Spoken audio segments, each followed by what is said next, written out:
Hello, welcome to another episode of the IoT webinar series. My name is Henke and I'm the Director of Product Marketing at EMnify. We know building IoT products is complex, and this is why I'm inviting to every episode an IoT industry expert.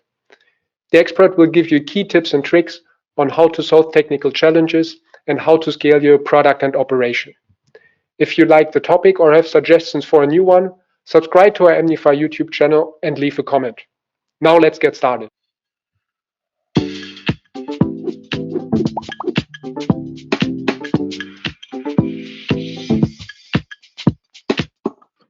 Hello, a summer welcome from Berlin. I'm really looking forward to this episode because today we're going to talk about EV charging. The cars and technologies, they're already there, like in Netherlands, where they're fully buying into this solution. I still remember when 2 years ago I went to Amsterdam and a fleet of wing door Teslas greeted me. I was really surprised that Netherlands is already that far. And with the new EU decision to cut emissions by 35% by 2030, I think electrical vehicles will get another growth spur. And I can already see an increase of manufacturers and also infrastructure providers. Therefore, I'm really, really happy to have an industry expert with me today, Illka Koisti from Virta Global. Illka is the Business Development Director of Virta, a global EV charging solution provider. Hello, Illka. Hello. How are you today, Christian? Thank you. Good. Today, we will talk about all the challenges and solutions when you want to build and operate an EV charging solution. Before we start the discussion, I want to let you know, the audience, that you can also ask questions. Just hit the question mark on the GoToWebinar menu, and there you're able to ask questions, and I will directly include them in our discussion. So, but let's get started. Illka, as an introduction, can you maybe give a little bit of background around yourself and Virta? Which problems do you solve? All right. Thank you, Christian. Yes, Illka Koisti from Virta and based in Helsinki in Finland, and been working for Virta now for years, and been selling and this is developing with the customers, of course, their challenges on entering to the and opportunities entering to the EV charging business. And before that, I have been actually working with telecom operators a lot from the vendor side, but also on the other side of the table as a customer for the Ericsson and Nokia as a hardware vendors for them. And it has been a very interesting time as well because actually the architecture and the solution-wise it's quite close.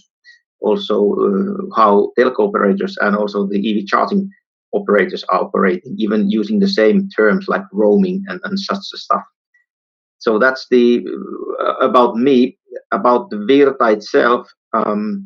Being around now as an EV charging solution provider for customers, not only a control and management part, but also first-line call center, all the way automated processes from factory to the site and installation of the chargers, but also finding more and more value actually from taking care of also the financial structure of the customers, so collecting the money from the individuals, EV drivers, and then let's say paying for the charge point owners of their revenue, what they earn from that charge point. Of course, charge point owners still can set up the prices and so on.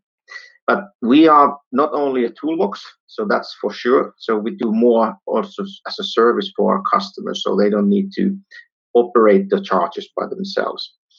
And at the moment, I think on this kind of triangle that we are controlling more than 300,000 actually already active users utilizing the charging services. And we basically last year through our system, it was about 51 gigawatt hours of energy that was charged to the electric vehicles. So it's quite a lot of energy already, and the fun part of it is that it's actually accelerating a lot right now. Even people are not necessarily moving that much anymore with their EVs at the moment because of the COVID, but still we see the rise of energy and per session how much people are charging. And I think now at the moment we have about 35,000 directly connected charging points to our back office. And yeah, what is actually very interesting as well, approximately 80,000 liters of fossil fuel is saved every day when the Virta system is utilized. That's a lot of gasoline and diesel at the moment, and it's growing a lot. And of course, we're growing very rapidly at the moment, and Financial Times has been also rewarding us that, okay, we are one of the biggest, let's say, fastest growing companies in the Europe, specifically on this EV charging business. And this is very interesting. Yeah, I think it's a great industry to be in.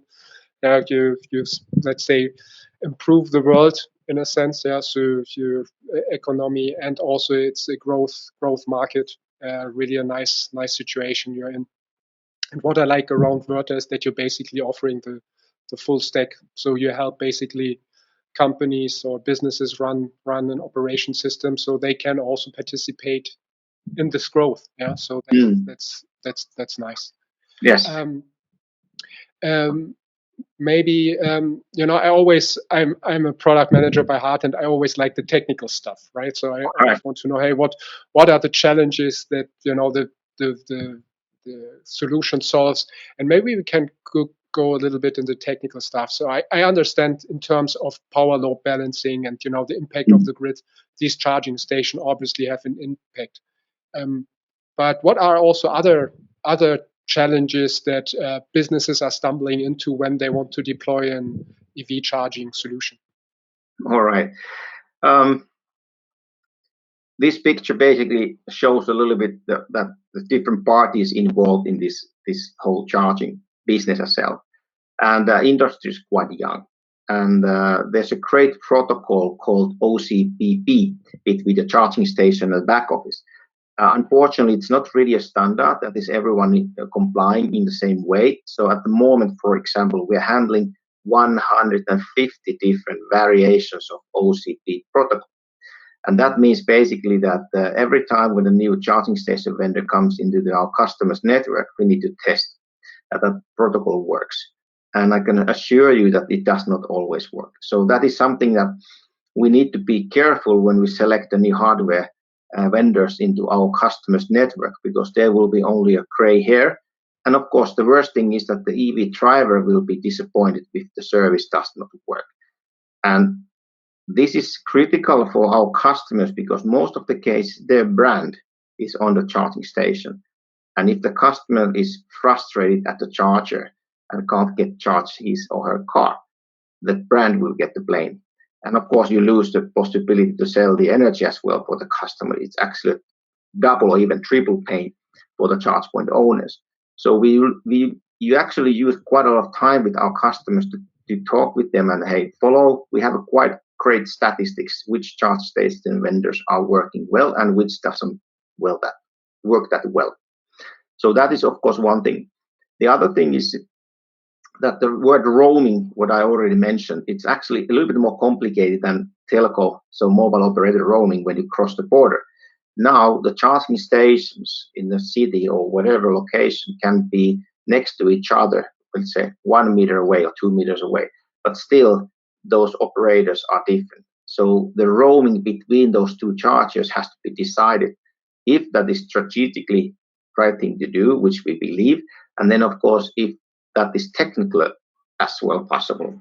So there is much more roaming activities than compared to the telco operators. So this roaming actually is giving a lot of new business opportunities for our customers, but it has to work technically as well. And of course, there's another protocol called OCPI, which can be utilized for the roaming services.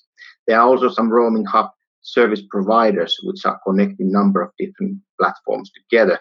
But more and more we see now direct peer-to-peer connection between the roaming parties. So they actually try to avoid the extra possible cost from the roaming hub service provider, what we have seen from our customer feedback. Then, of course, we go higher in the layer. What is very interesting and actually growing business as well, how the charging stations and their owners can participate to the energy market. And in practice, it means that how those chargers can be, for example, in the load situation on the grid side, how to cut the energy of the charging power to shave the peaks of the network. There's a monetary value on that for our customers. There's also a possibility to charge with a higher power when the energy cost is lower. And when the cost is higher, let's say day ahead pricing, for example, in the networks, we can also boost the charging. And we have already seen in Europe negative price of the energy. And that practically means that, of course, if the price is negative, you get money when you charge your car. And that's quite interesting business case as well.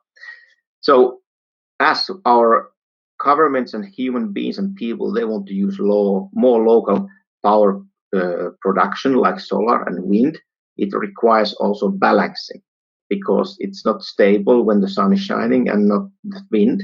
So it requires stability. And that's also another business opportunity with the stationary energy storages, which we also control. So in the ecosystem, we actually control the chargers, and we control also the local energy storages. And these local energy storages, they can be either vehicle to grid in the car, so car can also discharge the battery back to the grid, or there's also new stationary batteries or energy storages, which we also control. And then we get load balancing functions, we get the market pricing components, and then of course we get them, we call them virtual private plants, or let's say virtual power plants, where customers try to utilize as much as possible energy inside of their own ecosystem and not selling or buying energy from the, let's say, grid owner. So that is also interesting what is happening in the proof of concept and also commercial side as well. The UK is very ahead of time, and also, let's say, Scandinavia, and of course Belgium and Holland is coming there. Germany and France, they are coming as well. But now I see that the UK is taking the giant leap at the moment with this kind of new renewable balancing and renewable production, EV charging vehicle to grid stuff. And of course, now we talk about the customer EV electric vehicles, but there's also buses, which we are also controlling the bus chargers. And of course, the last mile delivery vans, they are a very interesting business case, because now we get more and more web shopping, and of course the last mile delivery is getting more and more done with the electric vans as a last mile delivery. So those are also rising business opportunity, definitely. The lorries, trucks, let's see, time will show how the pattern on energy storage technology will evolve, but at the moment not that much. It's focusing on the last mile delivery vans, electric vehicles, and of course some electric light scooters and motorbikes. Did I miss anything? No, so for me it's super interesting to see, that it's not, some, like when you think about an EV charging station, I was first like, okay, I put a power plug somewhere and I need to have some backend that collects the data, or that how long the power plug was used, but actually it's way more, right? So you need also the backend functionality, you need to do the load balancing, and this is, to show it's not as easy as it seems from the outside. There are a lot of pieces you can stumble on. You're absolutely right. And actually, I didn't even mention the security. Security is very interesting topic and hot topic as well. How to secure that no non-authorized utilization of the EV charging, non-authorized fraud cannot be done on these electric vehicles. It's a big opportunity to of course save that will not need to happen. And of course, data analytics, how to analyze the data of human behavior, how to analyze the energy consumption, how to foresee the future, how to build the plans and so on. So it's getting very interesting. And actually, if you look about this next slide, which you turn, that is more like focusing on the energy management. And as I said, to sell the energy from the charging station, it's one business opportunity, but there's a lot more business opportunity also on the energy market participation as a balancing activities. And this is something that we see more and more. Example, the buildings, property owners, they're investing photovoltaics, they're investing the local stationary batteries to be as independent as possible from the external power and grid. And then of course EV charging is one balancing activity which could be utilized on those buildings or properties. Ilka, one thing that I'm always interested, so we talked around this technical challenges to set up a solution, but I always see the cost not only in setting up but also in operations, right? Where do you see, like, say, the operational costs and effort for keeping it up? Of course, we are strong believer of the digitalization. So that basically means how to automate much of these things and how to make a user and end user interface so easy to use that they don't contact the call center, because every call to the call center costs money. And that's why we believe that we want to make it very easy to use and simple to understand. If you need to write text, probably have missed the point. We try to utilize always a symbol so that you don't need to understand even English or German or French or Dutch or whatever, and you can still survive. And that's very crucial. Otherwise, it will be too much labor intensive, and of course that labor incentive will cost a lot of money. Yeah, that's what we see there. You don't want to go outside if you have multiple EV charging stations or from other business partners. Yes. Devices outside, you don't want to go out there to fix it, so you need to have capabilities to fix it remotely and to operate it. Yes, remotely. And I think, yeah, go ahead.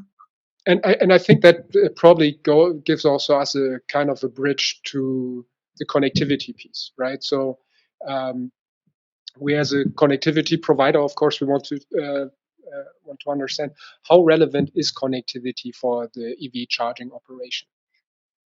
Well, Christian, you said it.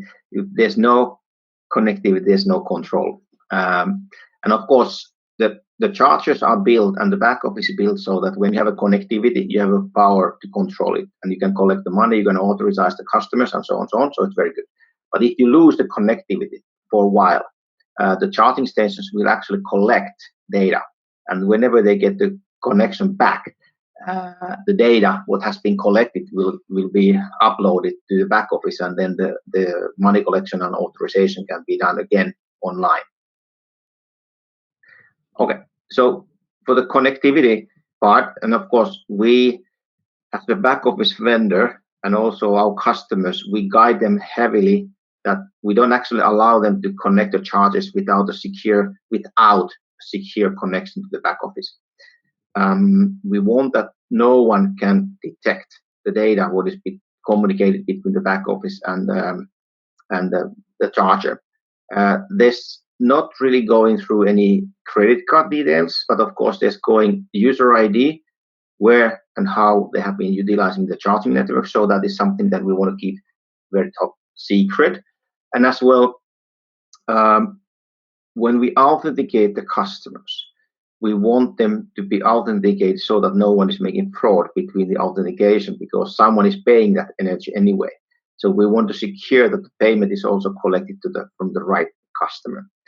And there's actually even more worst case scenario. If those chargers would not be connected cleverly with the VPN, for example, with the security, someone might hijack the chargers. And it has happened a couple of times when the customer has realized that someone is making the, let's say, active denial of attack from those chargers and bombarding, let's say, the national bank or national newspapers from the chargers. And of course, the two things: you can't use the charger when it's pinging just some newspaper let's say, newspaper's main page.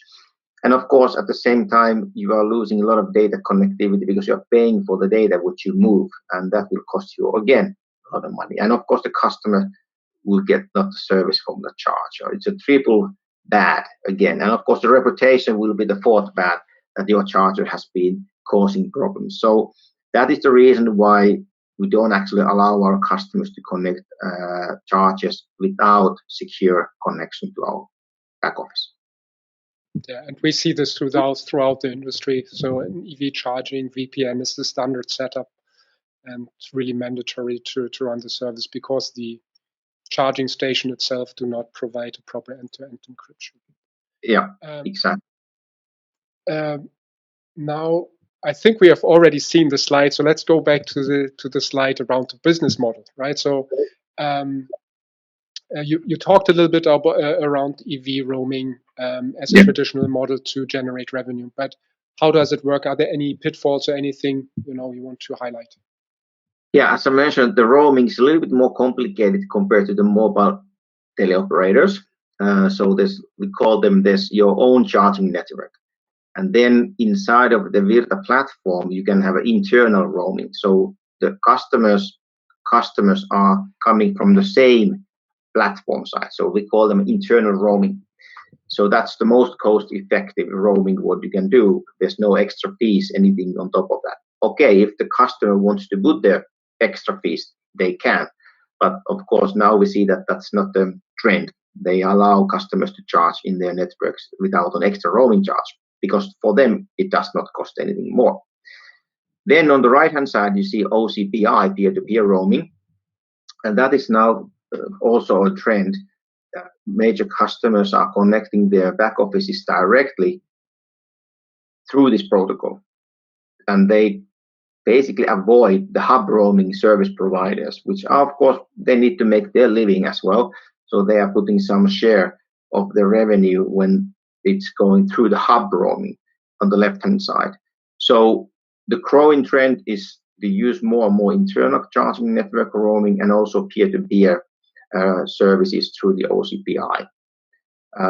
With hub roaming, of course, you can get faster, larger coverage of your service network. But now we see that the coverage is getting better and better every day. Now we just need volumes, and the price sensitiveness of the cost of the charging is getting more critical. And that's why the peer-to-peer roaming activities has been very, very active and hot lately.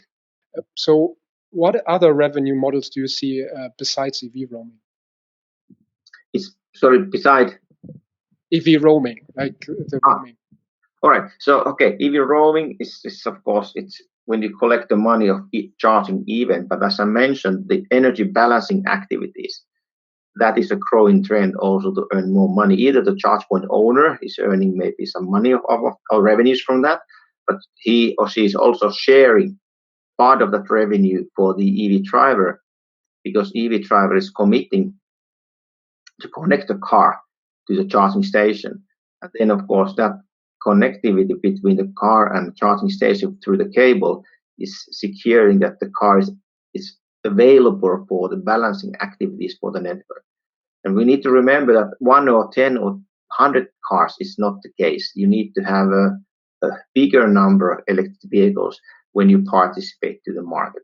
But you can quite easily calculate that if your car is taking, let's say, 11 kilowatt, and if you put there 1,000 chargers, which is connected to the car, and statistically we see that, okay, most of the time, 30-40% of the vehicles are connected to the charger. It's giving you already 5,000 gigawatt as an asset to participate in energy balancing activities. And when you have 100,000 cars or electric vehicles, charging stations connected by you, or when you have 1 million, then we talk about terawatts already of energy, which you can control as a balancing activity. So there's also a big future of the revenue coming. Cool. Then I will switch back just shortly on the connectivity piece, because I guess that's one of our maybe customers that are asking that question. How much data per month on average does a charging station use?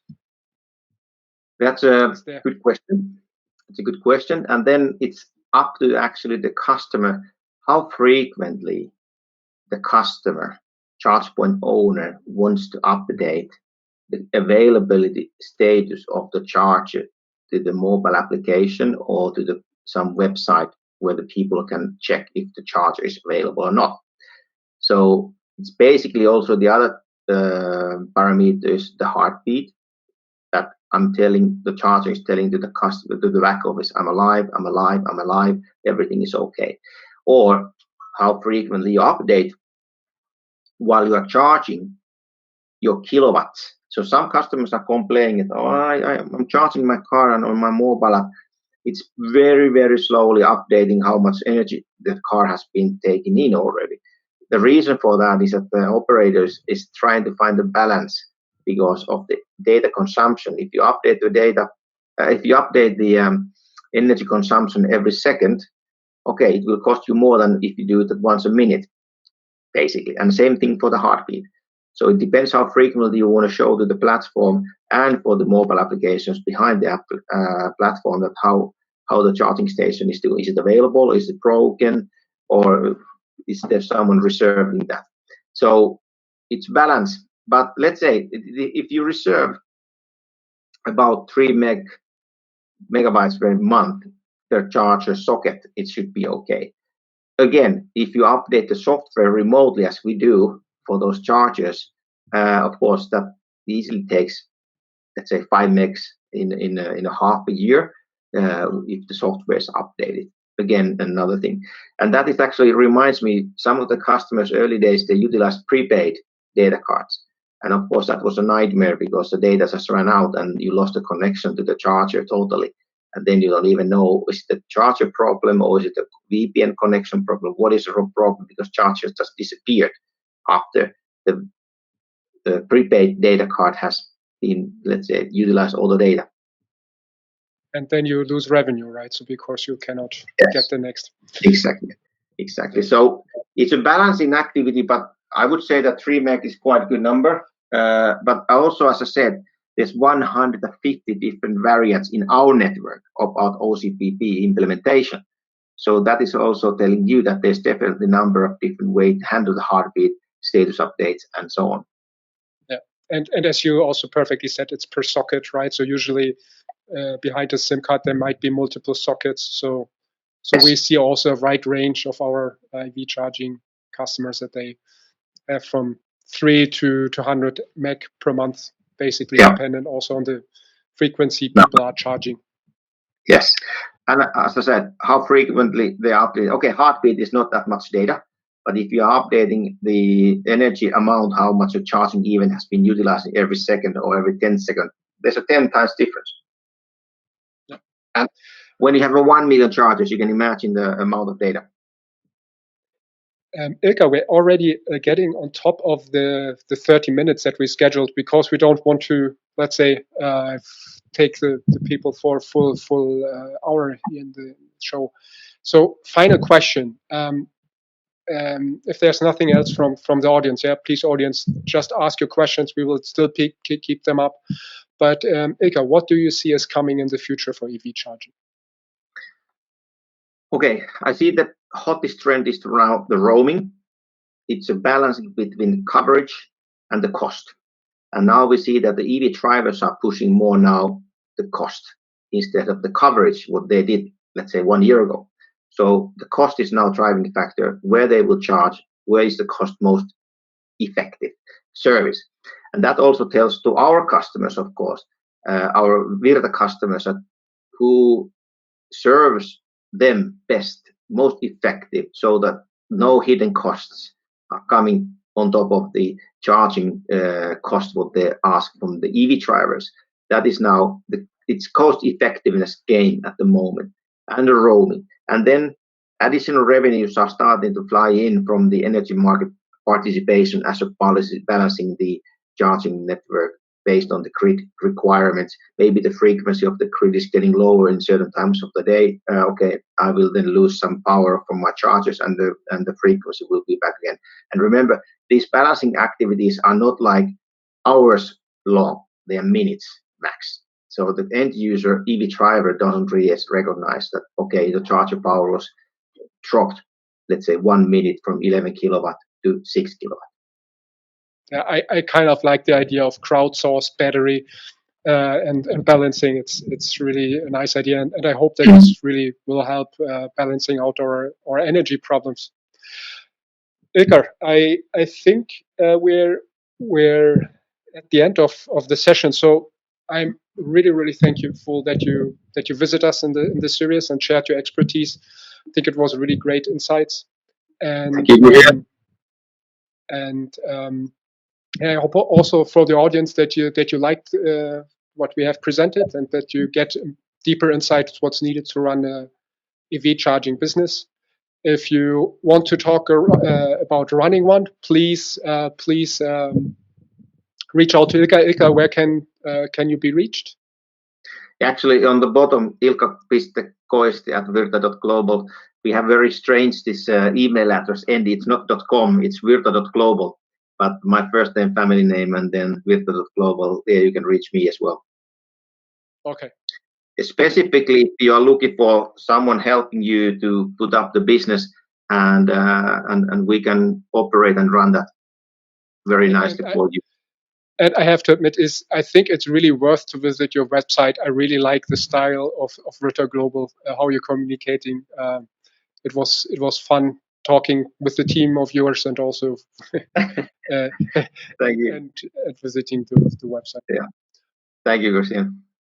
Okay, then, and with that, I would end the webinar. And thanks for joining. I hope we will see you as an audience in another webinar as well. Please let us know what you think. You can go to our YouTube channel, or just send me personally an email, or hook up on LinkedIn, Christian Henke at EMnify.com. Okay, thanks, Ilka, and bye-bye.